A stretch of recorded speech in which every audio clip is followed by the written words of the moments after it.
The Texans beat Jacksonville pretty easily, honestly. Go Good for the Texans, 37-17. We'll get to all the good with the Texans offense in just a bit, but I think the highlight from fantasy is the bad in this game because of the expectations around Trevor Lawrence and Calvin Ridley. And we got to hear from both Trevor Lawrence and a frustrated Calvin Ridley on this rough game.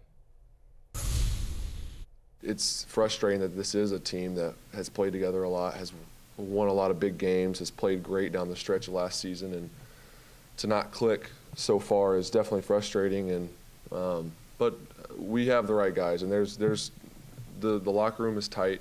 We believe in one another. That's not going to change. Obviously, the drop early. Are you lacking some confidence right now over the last couple of weeks? You want me to lack confidence? No, man. Just lack of concentration in that moment. Can the whole offense, though, lack confidence when things aren't going right? I mean, we shouldn't. But, things trickle down. Yeah, but we shouldn't. Trevor Lawrence really leaning into the sunshine thing, right? A little bit. Excellent shirt. That's it. You got to pack 2 shirts, though, for every game. A win shirt and a losing shirt. That was the win shirt somehow made it on. It looks like one of the bank robbers in Point Break at the moment. That's kind of the look that he's going for. A little bit. Yeah, it's definitely a little bit, I want to party with you, cowboy. But from this offense, here's the other thing. I don't think it gets easier. Okay, so their next 2 games are in London. The Jaguars play the Falcons and the Bills. It's diabolical. Back-to-back London games. Right, back-to-back London games, brutal. But beyond, Jacksonville's made a point of wanting to be in London. But I don't think Atlanta's a terrible defense, guys. They held Detroit. They're not a pushover defense. And then obviously Buffalo. Then they come home to Indianapolis. Colts, just played solid defense against the Ravens. And then they're on the road at New Orleans on a short week for Thursday Night Football. Brutal. The Saints have a very good defense. So, 2 of the next 4 are really good defenses, and the other 2, I think, are middle of the pack or above average defenses. So, I think you are right to be a little bit nervous here about these guys. Now, again, they didn't have Zay Jones here, but Trevor Lawrence has 1 game with multiple touchdown passes this season. He's been under 15 fantasy points in 2 or 3 games this season. Schedule doesn't get any easier. I do think I'm still sticking with Ridley. He's still got a high target share here. He came very close, on some touchdowns. I think the feet get down a little bit quicker. I think the narrative changes on Calvin Ridley. But with Lawrence, is Lawrence still a must-start, no-brainer QB1? I'm not sure. I think he's right there, just because they've been abominable on 3rd and 4th down, and that just tanks all their drives, obviously. And then he just had these drops, these crazy drops that have cost him really dearly. He's been inches away from touchdowns the past couple of weeks. Should have had one early in the game yesterday. So I think Trevor Lawrence is going to be fine. I believe in the talent. I believe in his weapons. I think they'll be okay. The one good thing about the Jags offense is Travis Etienne is getting work, and he is kind of living up to expectations, and he's getting work in the receiving game, which is canceling out the Tank's I believe in his talent. I believe in the offense, and I was willing to, the Chiefs game in week 2, I was willing to say, if you go back and watch that, there were so many close misses. Yeah. They had 8 trips to the red zone and 1 foot out of bound, and it was just kind of just bad luck, bad day at the office. What are you going to do? But then, and listen, Houston's played plucky defense this year, but when you're no, I'm just starting, I'm not thinking about a QB1, which is what we thought Trevor Lawrence was going to be. These are games that, you're at home, and even though Houston's been above average, it shouldn't be a defense that you're just befuddled by, right? This is a dumb thing, but his rushing prop, Trevor Lawrence's rushing prop was 14.5 yards, and I was just he's crushing that. I think I took the over on that on pregame.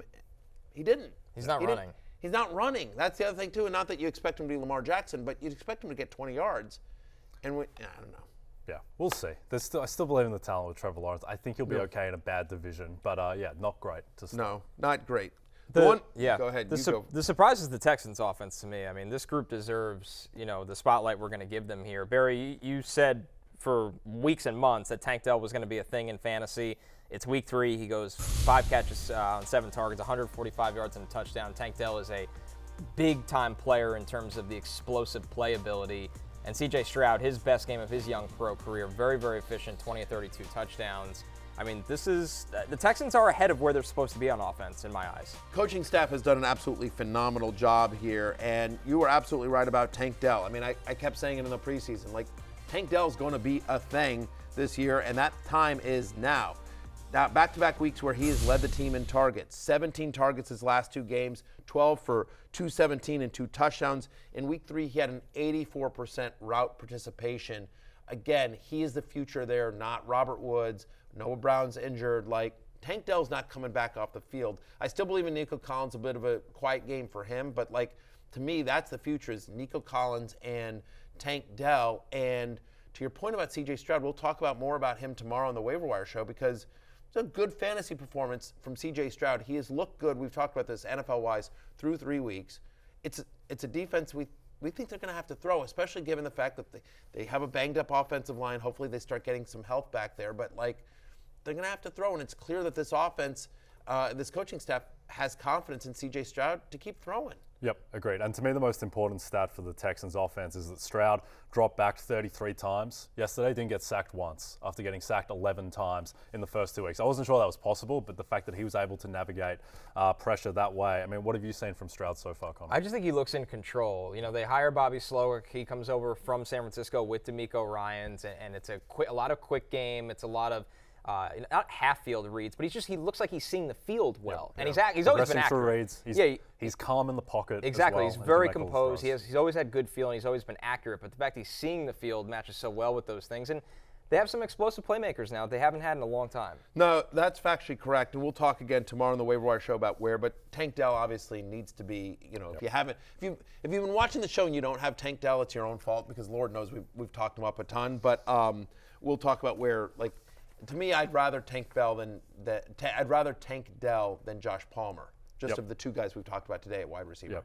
Hey, it's Matthew Berry from NBCSports.com and RotorWorld.com, and I want to thank you so much for watching whatever it is you just watched, or if nothing else, being too lazy to click out of the autoplay after this video started, after whatever it is you actually wanted to watch finished. But now that you're here, I'd like to take a moment here to ask you respectfully now, okay? I'm asking you respectfully to subscribe to the NFL on NBC YouTube channel. You'll get the latest Roto-World fantasy news headlines, all sorts of great shows, including my own Fantasy Football Happy Hour. So go subscribe now. Again, I'm asking respectfully.